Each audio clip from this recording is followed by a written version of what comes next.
अस्सलामु अलैकुम वरहमतुल्लाहि वबरकातुहू। बिस्मिल्लाहिर्रहमानिर्रहीम। ऐं बेशक असां फिरौन जी क़ौम खे कई सालन ताईं ॾुकार ऐं मेवनि जी घटि पैदावार में गिरफ़्तार कयो त मन का नसीहत पिराई। पोइ जॾहिं खेनि को सुख पहुचंदो हो त चवंदा हुआ त ही त असांजो हक़ आहे, असां इन जे लाइ कयूं।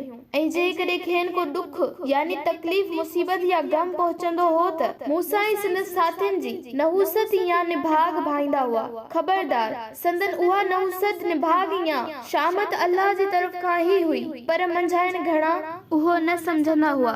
ऐं फिरौन जी क़ौम वारनि चयो त ए मूसा, तू असां ते पंहिंजे जादू हलाइण लाइ खणी कहिड़ी बि निशानी आणी यानी छा बि करी, त बि असीं तोखे मञण वारा न आहियूं। पोइ असां उन्हनि जे तरफ़ां माकड़, जूं ऐं ॾेडर ऐं रत जूं तफ़सीली निशानियूं अलॻि अलॻि या मुख़्तलिफ़ वक़्तनि ते मोकिलियूं, पर तॾहिं बि तकबुर कयाऊं। ऐं सच त उहे ई हुआ गुनाहगार माण्हू।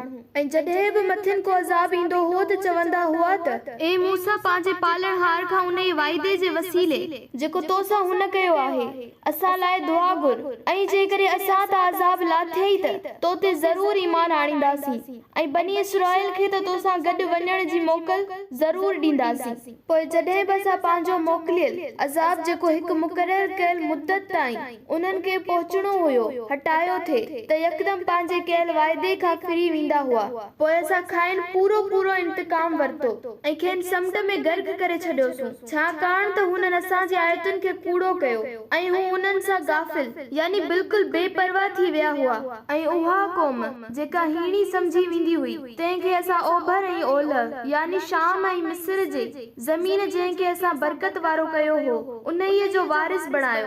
ऐं तुंहिंजे रब जो कयल वाइदो बनी इसराइल जे सबर करे मथियुनि पूरो कयो वियो। ऐं फिरौन ऐं संदसि क़ौम जेके बुलंद अॾावतूं कयूं यानी महल ऐं माड़ियूं बणायूं से सभु नास करे छॾियोसूं ऐं बनी इसराइल खे समुंड मां पार लंघायोसूं।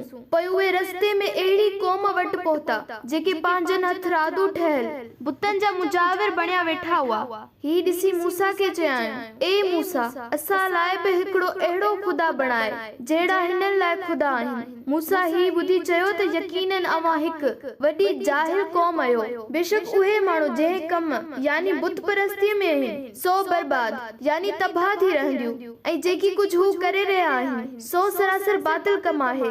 मूसा पिण चयो त छा आऊं तव्हां लाइ हिकु अल्लाह यानी मालिकुल मुल्क खां सवाइ ॿिए कंहिंखे महबूद बणाया, हालांकि उहो ई आहे जंहिं तव्हां खे दुनिया जी क़ौमनि ते फज़ीलत अता कई आहे। पोइ बि ॿियनि ख़ुदानि जी तलाश में आहियो। ऐं यहूदियो, यादि करियो जॾहिं असां अव्हां खे फिरौन जी क़ौम खां निजात ॾिनी जेके अव्हां खे ॾाढो बुरो अज़ाब चखाईंदा हुआ। हू अव्हां जे पुटनि खे कुहंदा हुआ ऐं तव्हां जी औरतूं जीअरूं छॾींदा हुआ त खेनि बानियूं करे रखनि, ऐं उन में अव्हां जे पालणहार तरफ़ां तव्हां लाइ वॾी परख हुई।